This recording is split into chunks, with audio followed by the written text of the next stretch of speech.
Ito na guys yung ating beef. Pine-pressure cooker natin kasi na syempre beef di ba matigas. Para makatipid na rin sa gas guys. I-pressure cooker nyo yung mga matitigas lutuin.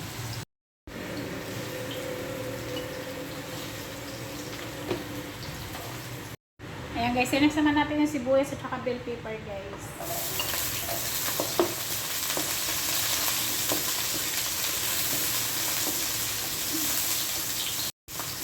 Ayan, hanguyan na natin guys. Ayan, nagisa natin yung bawang natin. Aray ko, pumitik pa yung natira dun.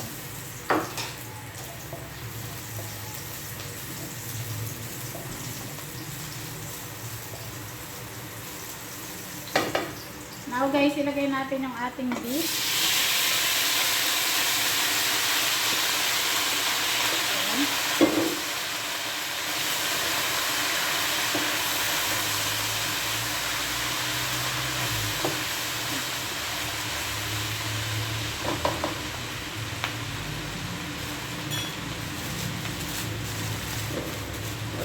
Ayan, mag-add tayo guys ng tomato paste.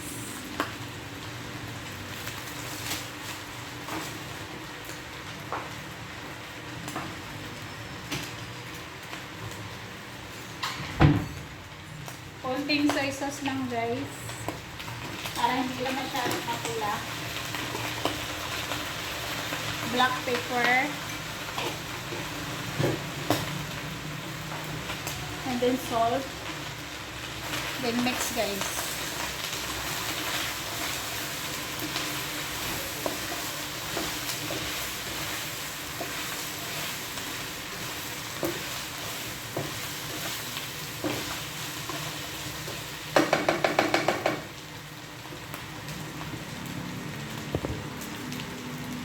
Ayan, mag-add tayo guys ng water.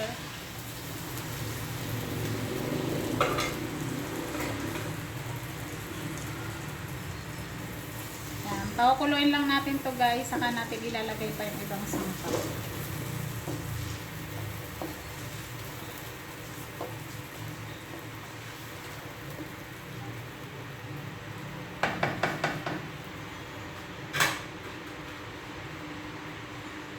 Hirap pag walang taga-video guys. Ayan, takpan natin guys.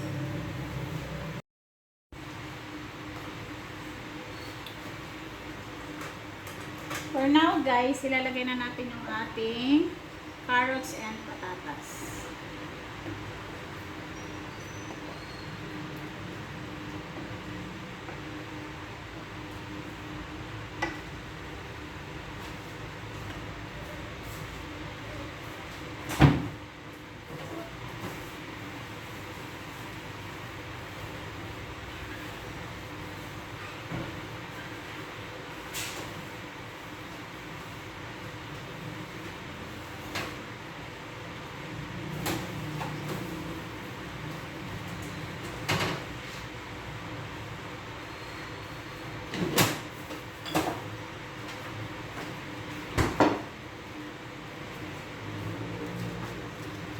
Ayan guys, mag-add tayo ng beef cubes, pampalasa.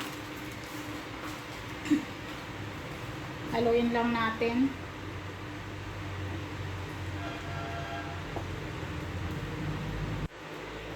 Parang masarap nito guys, wala pa nga yung ibang sangkap, parang masarap na siya.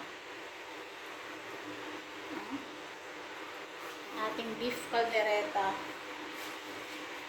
So mag-add na tayo guys ng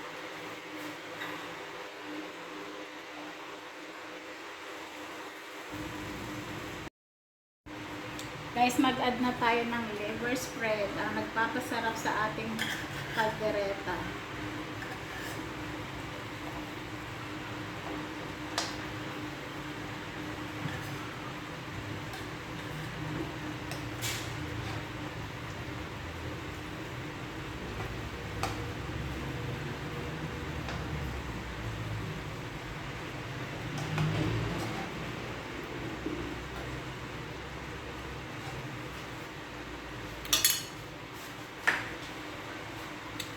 Para lalong masarap guys, mag-add na tayo ng pickles.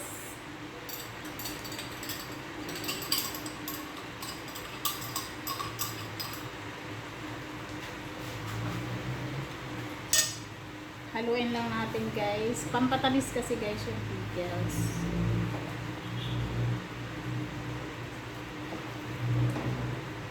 Sarap nito guys.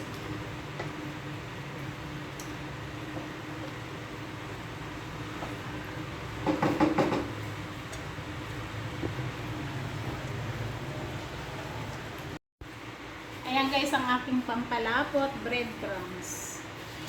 Agad tayo ng breadcrumbs guys.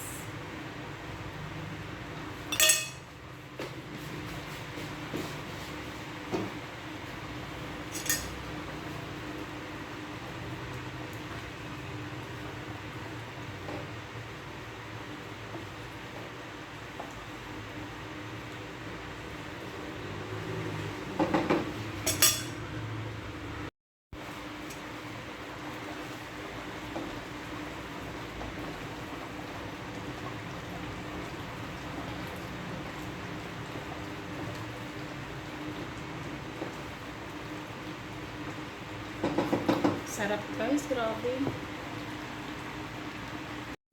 For now guys, ilalagay natin yung ating cheese. Ilang piraso lang to guys.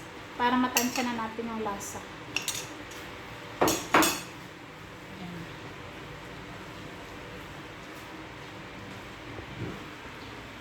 Ayan yung cheese guys. Hi guys, ilagay na natin yung ating bell pepper, green and red at saka itong sili guys at saka sibuyas. So, ayan na yan guys ang pinaka-finished product ng ating beef caldereta.